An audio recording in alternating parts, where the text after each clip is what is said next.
ना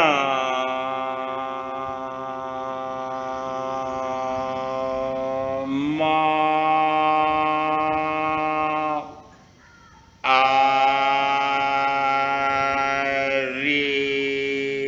हंताण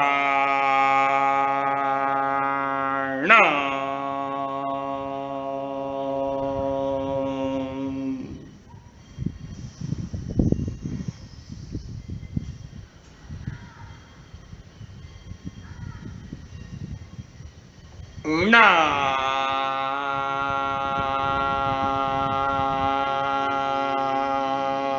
मा से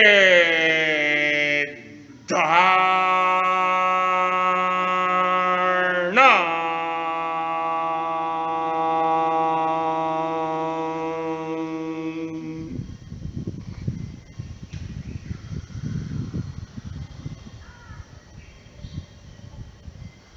ना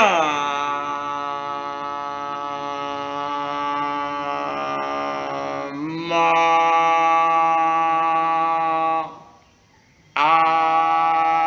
आया रे याण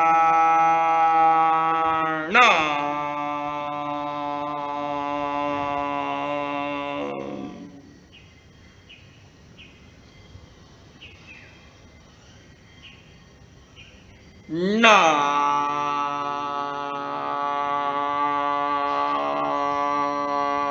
मा ओ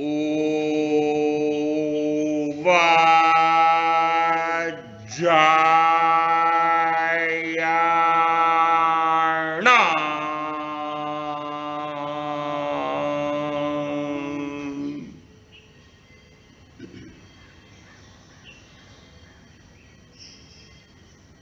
ना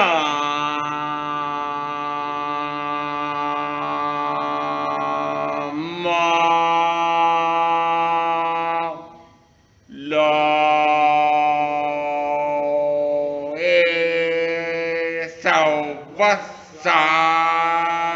सवसाहुण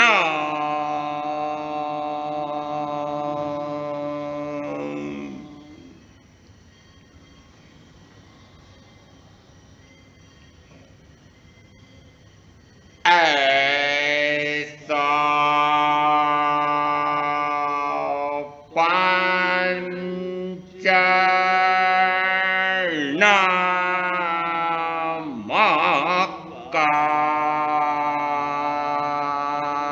पंचनमकारो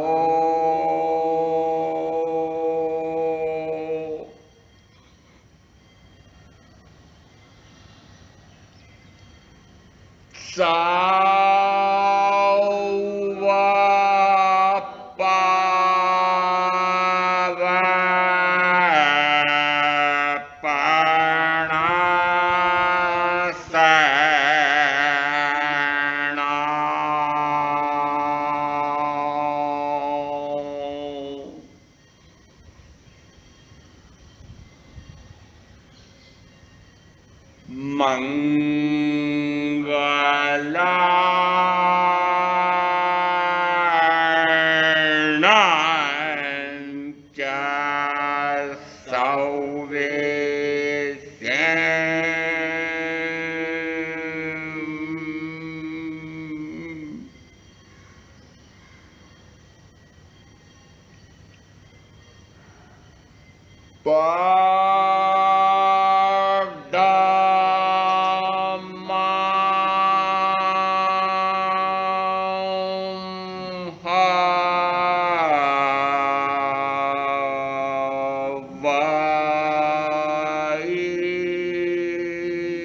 मंगलम्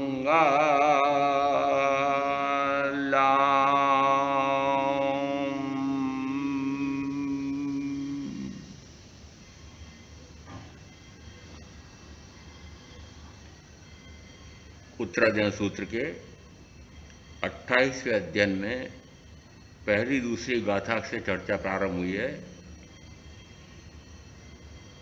मोक्ख मग्ग गयन कच्चम सुने जिण भाष्यम चौ कारण संयुक्तम नाण दंशन लक्षणम नाणम च दंशनम चेव चरितम च तवोतः एस मुगुत्य प्रणत्तो जिणहिम वर्दंसिहिम। मोक्ष के मार्ग पर गति कैसे होती है यह तुम मुझसे जिनेश्वर भाष्य सुनो। वह मोक्ष का मार्ग 4 कारणों से संयुक्त है और ज्ञान दर्शन लक्षणों वाला है। 4 कारण कौन से? तो कहा ज्ञान दर्शन चारित्र और तप।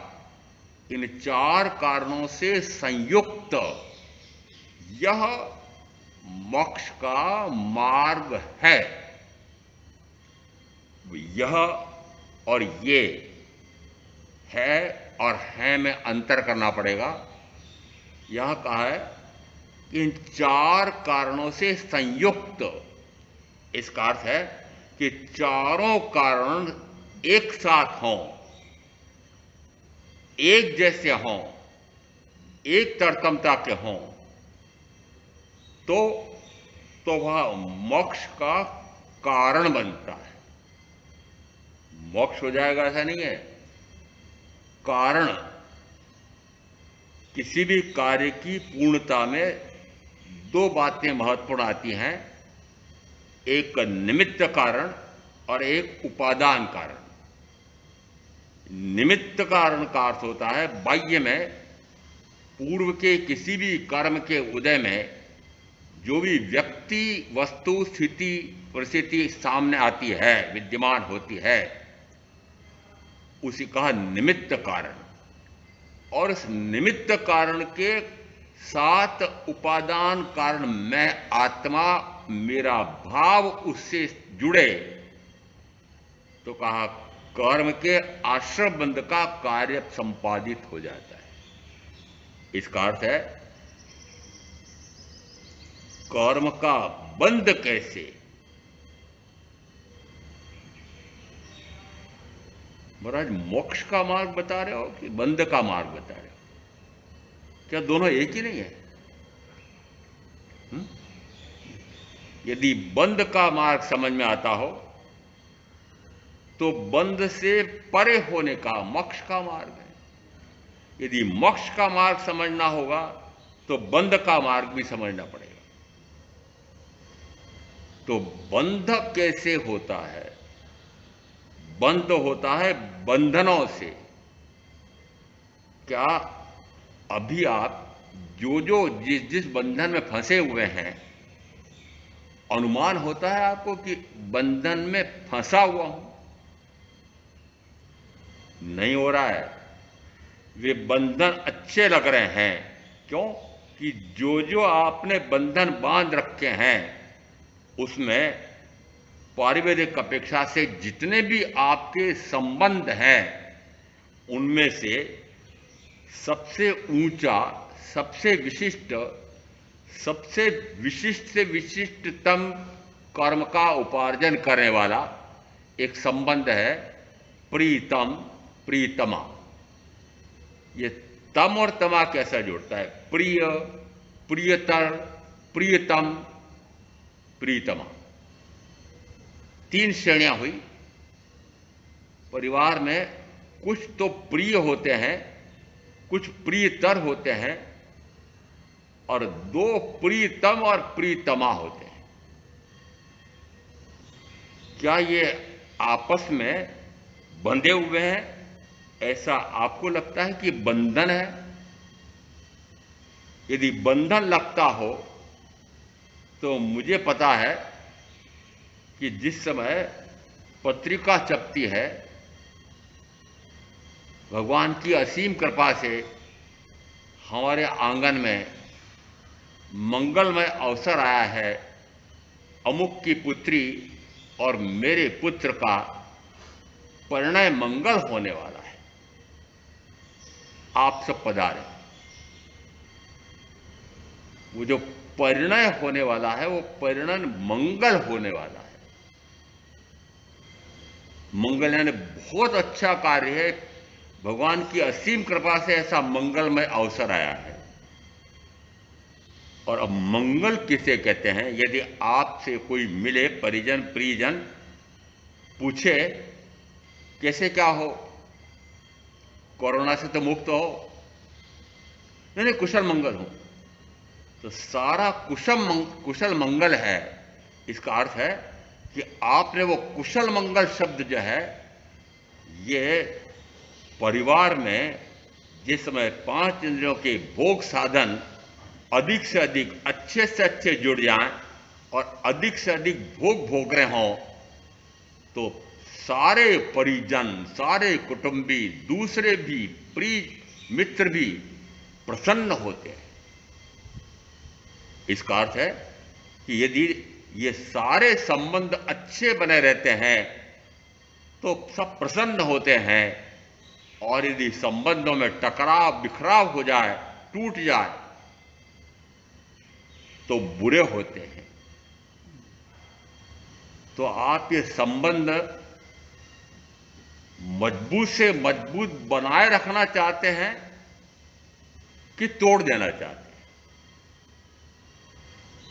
महाराज, ये हमारे संबंध तोड़वाने के आए हो क्या? और क्या कर रहे हो? यदि मैं संबंध तोड़ करके आया हूं तो आपको उन संबंधों में रहने दूंगा। यदि मैंने ऐसा केवल प्रकट वाणी से समझा है कि वो बंधन ही कर्म का बंध है, वो बंधन ही कर्म का बंध है, यानी कर्म का मूल बंध तो यहीं से प्रारंभ होता है कि एक दूसरे को 5 इंद्रियों के भोगों में अधिक से अधिक सहायता कर रहा है, दूसरी भी कर रही है। इसका अर्थ है कि एक दूसरे से 5 इंद्रियों के भोगों की पूर्ति के स्वार्थ के पीछे बंधे हुए हैं, फंदे हुए हैं, फंसे हुए हैं, दुखी हो रहे हैं। दुखी कहां हो रहे? सुखी हो रहे हैं। अरे दुखी हो रहे हैं, ये आध्यात्मिक पुरुष की भाषा है। सुखी हो रहे हैं संसारियों की भाषा है।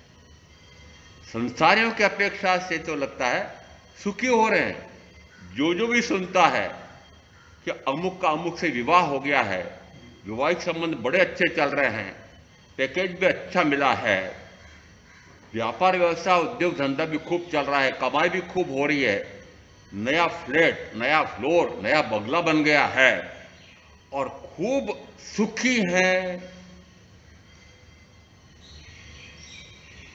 बताओ, जो इस प्रकार से सुख की अनुभव कर रहे हैं वे भी वस्तुतः सुख का अनुभव कर रहे हैं, और उनके जो मित्र परिजन प्रियजन हैं वे भी उसमें सुख मान रहे हैं और प्रसन्न हो रहे हैं। हाँ तो बोलते जाओ। हाँ हाँ। और अब मैं अलग हूं और आप अलग हैं। मैं ज्ञानी की पंक्ति में हूं, अब आप कौन सी पंक्ति में हो आप जानो।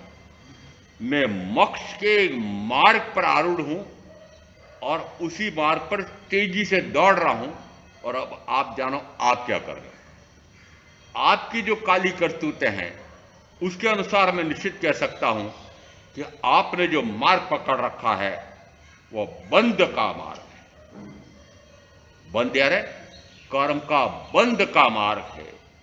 जे कारण बंधना ते बंधनो पंथ, ते कारण छेदक दशा, मोक्ष पंथ भव अंत। आत्मसिद्धि सूत्रकार कहते हैं कि जो कारण बंध के हैं उन्हीं कारणों का यदि निवारण कर दे तो वे ही कारण मुक्ति के हो जाते हैं। अब आपको बंध के कारण समझना है कि मुक्ति के कारण समझना है। यदि वर्तमान में आप जो कर रहे हैं, मैंने शब्द बड़ा खराब बोला था, काली करतूतें। महाराज हम जो कार्य कर रहे हैं वो काली करतूतें? मैंने कहा हाँ, काली करतूतें कैसी है कि कालाबाजारी करके, छल प्रपंच कपट करके, मायाचारी करके, रिश्वत घूस लेकर के, दे करके, और न जाने कैसे कैसे खट कर्म, खोटे कर्म, पाप कर्म करके, और इन 5 इंद्रियों के साधन सुविधाएं जुटा रहे हो। फिर इन 5 इंद्रियों के चक्कर के भोग भोग रहे हो। ये सारी काली करतूतें हैं। वो काली करतूतें क्यों? कि इसमें काले कर्म, ऐसे काले कर्म जिसको शास्त्रकार पाप कर्म कहते हैं, इस प्रकार के पाप कर्म का बंध होता है। और पाप कर्म का बंध वह फल क्या देता है? तो कहा पाप से दुर्गति। अब वो पाप कितनी तरतमता का है? तो यहां फिर 3 श्रेणियां करिए, गाढ़, गाढ़तर, गाढ़तम। यदि ये पाप गाढ़ हैं तो तिरंज गति। यदि गाढ़तर से लगा करके 6 स्तर और गिन लें तो कहा पहली नारकी से छठी नारकी, और गाढ़तम यानी 7वीं नारकी। ये 7वीं नारकी तमा तमा पृथ्वी कहलाती है, और ये छठी नारकी में पत्नी और 7वीं नारकी में पति। इनके लिए इसी प्रकार से वापस जो फल आ रहा है आगम के अनुसार, आगम के अनुसार बोल रहा हूं, मेरे अनुभव से बोल रहा हूं कि फल कौन सा आएगा? फल आएगा तमा तमा पृथ्वी के फिर 22 से लाकर 33 सागरोपम तक की आयुष का बंद करके, और निरंतर दुखी होते रहोगे। वहां का दुख कैसा है? तो कहा नरगति के 10 दुख तो उस स्थान के हैं। वह स्थान ऐसा है कि जिसमें 10 प्रकार के दुख होते ही होते हैं। फिर वह कि जिसमें वह दुखी होता है तो वो दुख कौन सा होगा? कि जैसा उसने कर्म का बंध किया होगा। यदि कर्म का बंध गाढ़ है तो तिर्यंच पृथ्वी पानी अग्नि वायु वनस्पति का एक जीव, वेंद्री तेंद्री चौंद्री पंचेंद्री जीव। गाढ़तर है पहली, दूसरी, तीसरी, चौथी, 5वीं, छठी, और गाढ़तम है 7। और अब यदि गाढ़तम तराजू के एक परडे पर सास, ससुर, देवर, जेठ, ननंद, पता नहीं जिनको आप गिनना चाहते हो, वो सारे एक तराजू में रखो, और एक परडे में, उस तराजू के एक परडे में इतने लोग बैठे हुए हैं, और दूसरे परडे में एक प्रीतम या प्रीतमा बैठी हुई है। अब प्रीतम के हिसाब से मैं पूछ रहा हूं, परड़ा किसका भारी मिलेगा? पत्नी का। परड़ा किसका भारी मिलेगा? पत्नी का। अरे वो तो अकेले अकेले, दूसरी तरफ तो इतने बैठे हुए हैं। इसका अर्थ है कि उनसे जितनी प्रियता है उससे कितने अनंत गुनी प्रियता ये प्रीतम और प्रीतमा में है।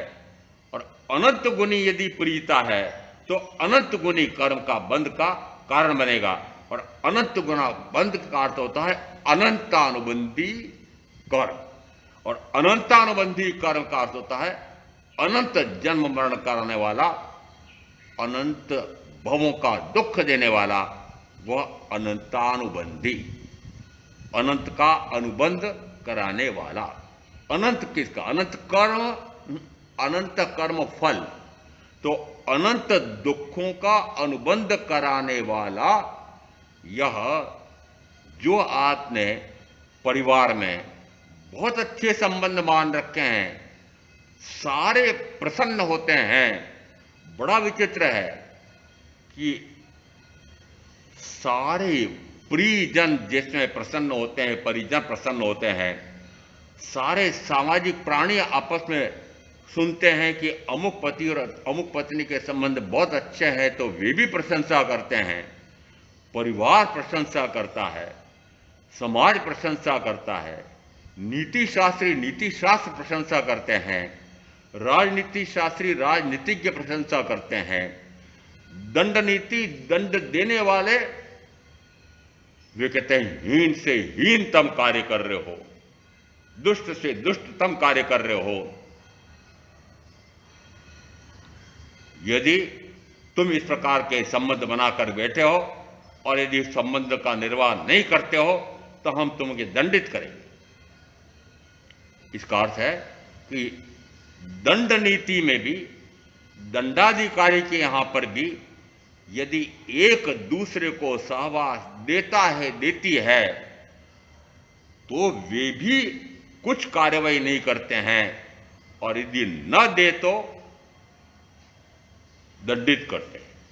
अब गिन लेना कितने लोगों की दृष्टि से ये सारे संबंध प्रशंसनीय हैं, और मेरे पास आओगे तब मैं कहूंगा मां नीच से नीचतम कार्य करो। अरे महाराज ऐसा क्यों करते हो? मैंने कहा कि मैंने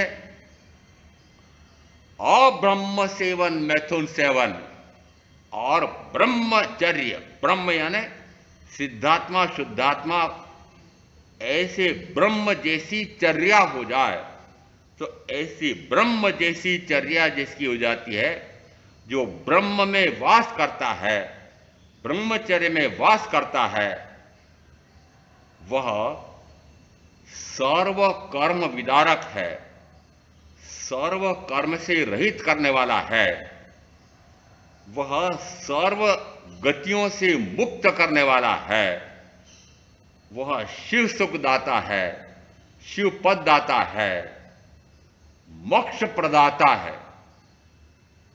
और इसका विलोम ले लें तो कहा मैथुन सेवन का फल है प्रथमतः छठी सातवीं नार की, बढ़ते बढ़ते घटते घटते फिर छठी नार की, फिर एक तिरेज का भाव पंचेंद्री का, फिर एक वापस छठी नार की, फिर एक तिरेज पंचेंद्री का भाव, फिर पांचवी नार की, फिर एक तिरेज पंचेंद्री, चौथी, तीसरी, दूसरी, पहले, फिर कहा अनंत जन्म और मरण का अनंत दुख। अब तुलना कर ली कि मैथुन सेवन का दुष्फल कितना भयंकरतम, और ब्रह्मचर्य मात्र ब्रह्मचर्य के पालन से संबंध नहीं आ रहा है। यदि तीन करण तीन योग से वह ब्रह्मचर्य का पालन करता है, सर्वथा सर्व प्रकार से जीवन पर्यंत के लिए यदि इस प्रकार का पालन करता है, और आगे जाकर कहें कि 9 वार से तो ब्रह्मचर्य महाव्रत का पालन करता है, इतनी सुरक्षा रखता है, देवगति गति में ले जा रहा है। इसका अर्थ है कि ब्रह्मचर्य के प्रश्न व्याकरण सूत्र में 2 प्रकार के लाभ आए हैं। एक में कहा यह कर्म के आश्रम को रोकने वाला है, कर्म के छिद्रों को बंद करने वाला है, यह मोक्ष का मार्ग है, और दूसरी तरफ का कि यह मोक्ष का प्रदाता है। तो अंतर करो, तो कौन सा ब्रह्मचर्य यह मोक्ष का मार्ग बनता है, और कौन सा ब्रह्मचर्य यह मोक्ष प्रदाता हो जाता है। श्रेणियां हुई है, अंतर हुआ है। मात्र बाह्य से यदि ब्रह्मचर्य का पालन कर रहा है, 9 वार सहित पालन कर रहा है, परंतु अभ्यंतर में रमण नहीं है, जब तक अभ्यंतर रमण नहीं है, ये सिद्ध परमात्मा निरंतर अपने आप को जानते हैं, अपने आप को देखते हैं, अपने आप में रमण करते हैं। ज्ञाता दृष्टा सूर्य प्रवणता, ज्ञाता दृष्टा सूर्य प्रवणता, ऐसे वे जैसा कर रहे हैं, वैसे ही ब्रह्मचर्य का साधक भी ब्रह्मवास करके निरंतर ज्ञाता दृष्टा सूर्य प्रवणता, ज्ञाता दृष्टा सूर्य प्रवणता, ऐसा जब होता है तो ब्रह्म में वास सिद्ध शिला पर सिद्ध बुद्ध मुक्त हो जाता है। ऐसा फल आ रहा है ब्रह्मचर्य से लगा करके ब्रह्म में वास। सूत्रों में शब्द आया है ब्रह्म में वास, आगमों में जगह जगह शब्द आया है संयम लेने के बाद। फिर वे गुप्त ब्रह्मचारी हो गए, गुप्त ब्रह्मचारिणी हो गए। ये गुप्त शब्द क्या है कि वे अब बाह्य से लग रहा है कि 3 कर्ण 3 योग से ब्रह्मचर्य का महाव्रत लिया है, पर महाव्रत लेने से नहीं, आगे और हुआ है। अब वो अपने आप में गुप्त हो गए, मन गुप्त, वचन गुप्त, काया गुप्त। वो कहा जाता है गुप्त ब्रह्मचारी। इसका अर्थ है कि जब इस प्रकार से होता है उस समय कहा जाता है वह ब्रह्म में वास है, और वह ब्रह्म में वास है वह मोक्ष का प्रदाता है, वह सिद्ध बुद्ध मुक्त हो जाता है। ऐसा फल ब्रह्मचर्य का है, और ऐसा दुष्फल, दुर्गति ये मैथुन सेवन का है। अब ये तो मात्र अभी एक इंद्रिय की बात हुई है। आचारांग सूत्रकार प्रथम स्कंद में पहले अध्ययन में एक सूत्र देते हैं, सूत्र 41, ये गुणे से आवट्टे, ये आवट्टे से गुणे। छोटा सा सूत्र है। आचारांग वस्तुतः वो छोटे छोटे सूत्र हैं, परंतु बड़ा गंभीर है, बड़े विशिष्ट अर्थ वाला है। ये गुण शब्द जो है, यह तो अपेक्षा से कहा जाता है कि किसी में विशिष्ट से विशिष्टतम गुण होते हैं, वह प्रशंसनीय होता है। यह शब्द आ रहा है कि जो गुण है वह आवर्त है। आवर्त यानी यदि समुद्रों, महासमुद्रों को कहा जाता है, वह ऊपर से देखो तो एकदम शांत स्थिर दिखता है, परंतु उसी के अंदर इस प्रकार से जल धाराएं बहती रहती हैं, मानो एक जलधारा पूर्व से पश्चिम की ओर, दूसरी जलधारा पश्चिम से पूर्व की ओर दौड़ रही है, और दोनों टकरा जाएं तो समुद्र के तल पर ऊपर भंवर पड़ जाता है। उस भंवर में बड़े से बड़ा जहाज फंस जाए तो चकनाचूर हो जाता है। ये सारे भंवर जाल में फंसे हुए हैं। वो भंवर जाल किससे बन रहा है? तो किसी गुणे से आवट्टे, कि उन गुणों से इस प्रकार का भंवर जाल बन रहा है। गुण कौन से? 100 द्रव्यों में कोई न कोई विशिष्ट से विशिष्टतम गुण है। प्रत्येक द्रव्य का अपना एक विशिष्ट धर्म भी है, विशिष्ट गुण भी है, और 100 द्रव्यों के सामान्य गुण भी है। और विशिष्ट गुण में गिनना कि पुद्गल परमाणु का गुण वर्ण, गंध, रस, स्पर्श। पुद्गल का गुण शब्द, वर्ण, गंध, रस, स्पर्श। इसका अर्थ है कि शब्द, वर्ण, गंध, रस, स्पर्श ये पौद्गलिक गुण है, पौद्गलिक शरीर के गुण है, परंतु पौद्गलिक शरीर को अपना जान मान रखा है, और इस पौद्गलिक शरीर के सुख के माध्यम से ही सुख का अनुभव आ रहा है। उसी को सुख मान रखा है, और उसी को सुख मान करके 5 इंद्रियों के भोग भोग रहे हो छक करके, उसे कहा जे गुणे से आवट्टे। कि इस प्रकार से इन्हीं गुणों में निरंतर परिणमित हो रहे हो तो मान लेना कि कर्म का अस्त्र बंद हो रहा है, और यह आवर्त यानी पुनः पुनः गति भ्रमण होगा। पुनः पुनः गति भ्रमण, आवर्त्यां। आवर्त्या का एक गति से दूसरी गति, तीसरी गति, चौथी गति, एक जाति से दूसरी जाति, तीसरी, चौथी, पांचवी जाति, एक योनि से दूसरी, तीसरी, 84 लाख। इसका अर्थ है कि गति जाति योनि में जो भटकना हो रहा है, उसमें भटकने का कारण क्या है? कि जो गुण शरीर के हैं वे गुण मैंने अपने मान लिए। क्यों? क्योंकि ये माना मैंने कि शरीर ही मैं हूं, मैं ही शरीर हूं, मैं ही शरीर हूं, शरीर ही मैं हूं। इसका अर्थ है कि शरीर और मैं, इन दोनों को मैंने एकाकार मान लिया है। देह जीव एक रूप भाषे छे अज्ञान बड़े। ये देह और जीव दोनों एक रूप भाषित होते हैं, वह अज्ञान के फलस्वरूप होता है। अज्ञान कब से? तो का अज्ञान अनादि से। महाराज कभी तो कहते हो कि आत्मा अनादि से अनंत ज्ञान गुण वाला है, कभी कहते हो अनंत अज्ञान वाला है। सही क्या है? मैं अनादि से अनंत ज्ञान गुण संपन्न हूं कि मैं अनादि से अनंत अज्ञान गुण में वर्तन कर रहा हूं?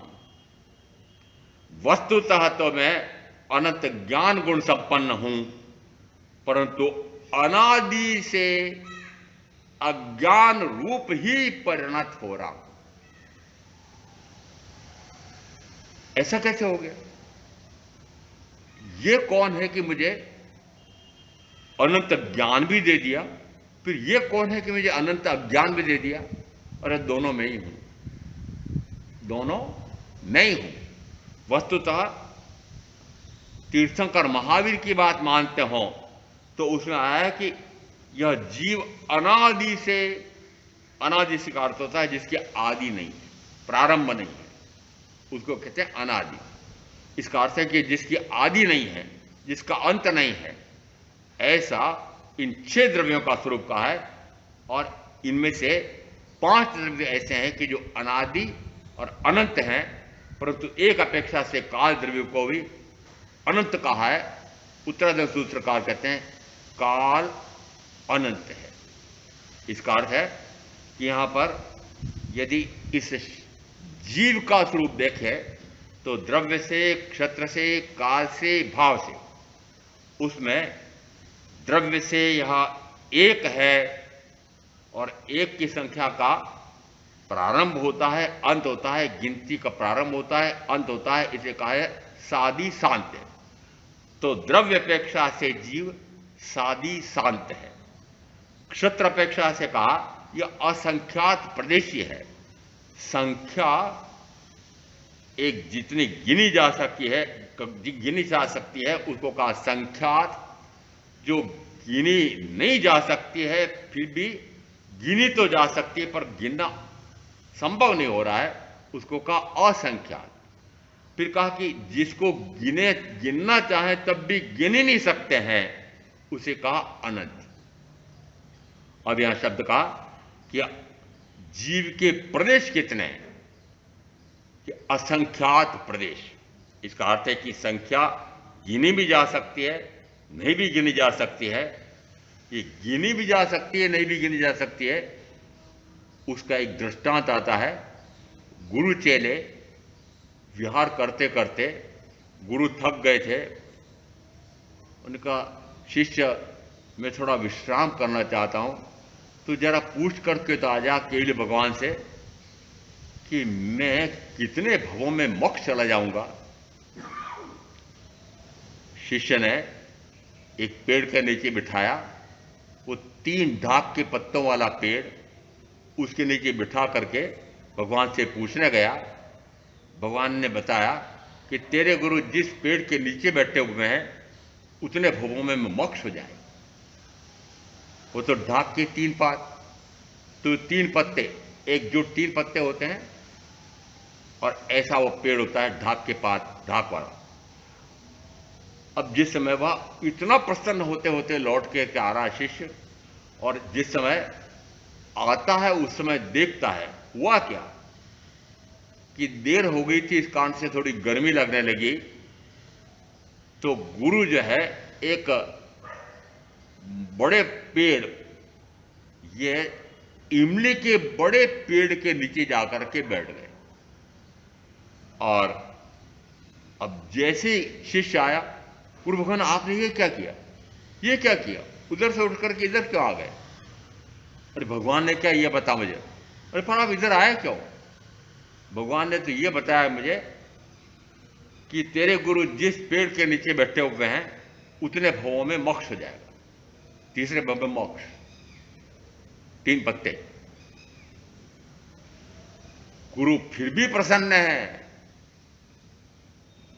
और कम से कम अनंत भवों की तुलना में इस इमली के पत्ते तो गिने जा सकते हैं, तो गिने जा सकते हैं इसका अर्थ है कि संख्यात भी हैं। अपेक्षा से गिनना मुश्किल है तो असंख्यात भी हैं, परंतु फिर भी गिने जा सकते हैं। कुछ अंक और शून्य मिलाकर के 250 वहां तक तो गिनती आई। शीर्ष पहेली का उसको गिना जा सकता है, संख्यात की श्रेणी में रखा है। इसका अर्थ है कि इमली के पेड़ के पत्ते गिने जा सकते हैं।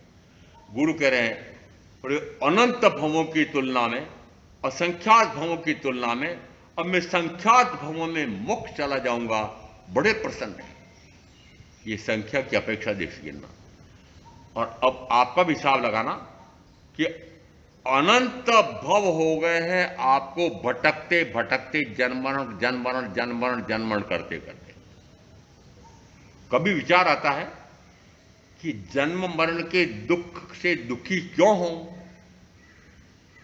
कभी आया क्या अभी तक? जन्म मरण से दुखी क्यों हो रहा हूं? कभी यह भाव आया कि दुखी क्यों हो रहा हूं? आया ही नहीं। ये विचार ही नहीं उठा कि जन्म मरण का दुख क्यों भोग रहा हूं। क्यों? कारण है, जिस समय जन्म हुआ उस समय शिशु बड़े आराम से बाहर आ गया।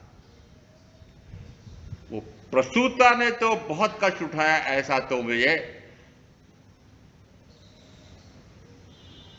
आया है, मानस में आया है कि जैसा कष्ट उस प्रसूता को होता है उस कष्ट की तुलना में और कोई कष्ट नहीं है। जैसे वो बच्चा जन्मती है उस समय बहुत कष्ट उठाना पड़ता है, परंतु आजकल कष्ट कहां उठाना है, चीरा लगाया फट से निकल आया।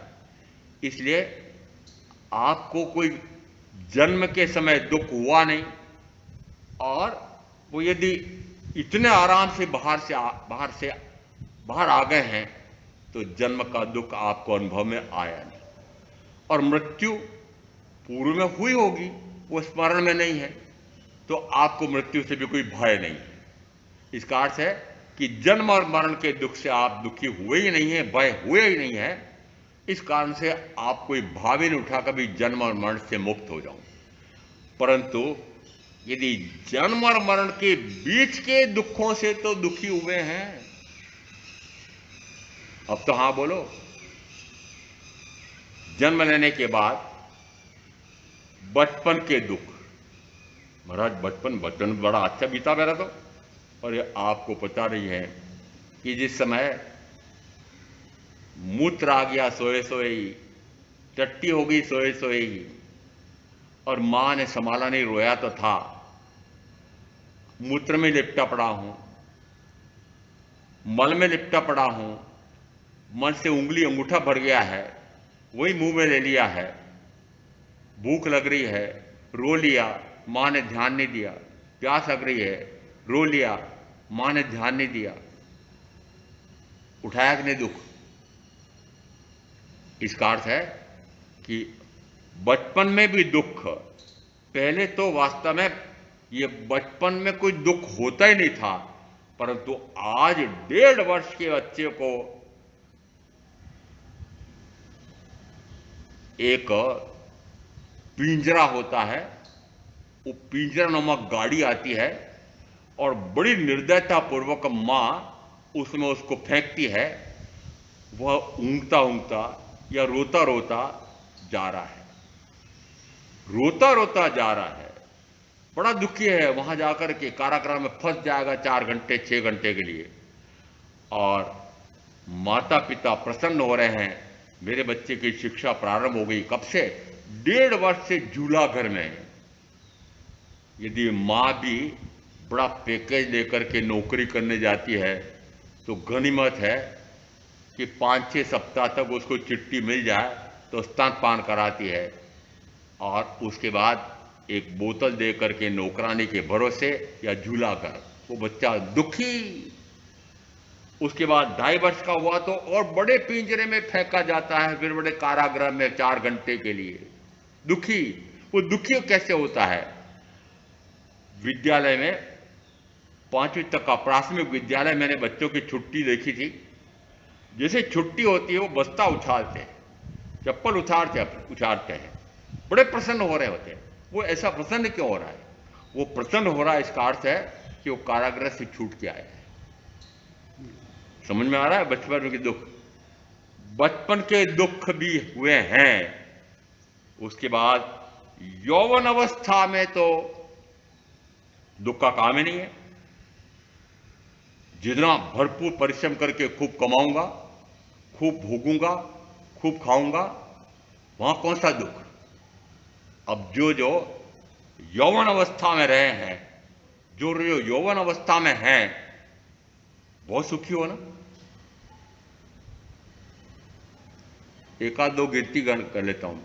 अंशुल भाई, राहुल भाई, मान लो यौवन हो, वैसे तो यौवन अवस्था चली गई है, परंतु फिर भी मान लेते हैं। चलो, यौवन अवस्था में क्या आपको दुख नहीं हुआ? मैं कहता हूं भरपूर कमाना है और कमा करके भोगना है, तो कमाने में कितना दुख, कितने जंजाल। जो जो आप कमा रहे हैं, मैंने तो इस प्रकार के दुख इसलिए नहीं झेले कि काम बड़ा अच्छा था शिक्षण का, परंतु जो कमा रहे हैं, बड़े बड़े कल कारखाने उद्योग धंधे चला रहे हैं, वे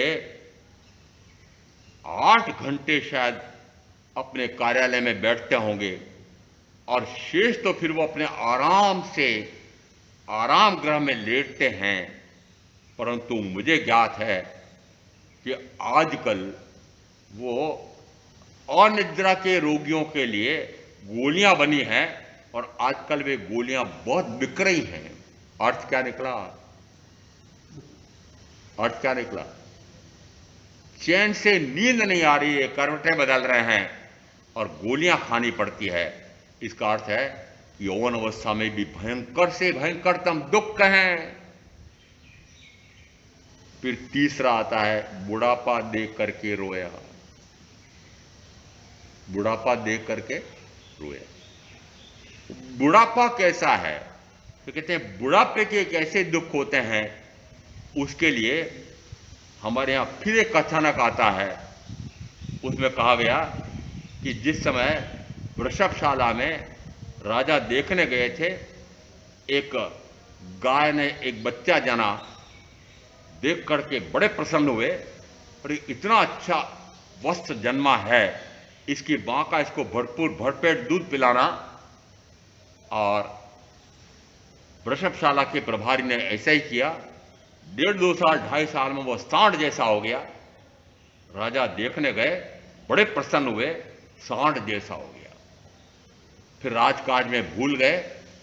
थोड़े दिन बाद फिर वापस देखने गए, देखा, पूछा कि वो एक सांड जो इतना अच्छा हो गया, तो वो कहां है?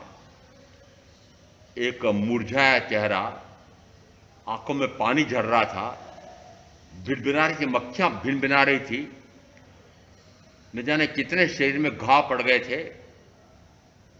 कीड़े पड़ गए थे। और उस प्रकार के उस मरियल बेल की तरफ संकेत किया कि वो सांड यही है।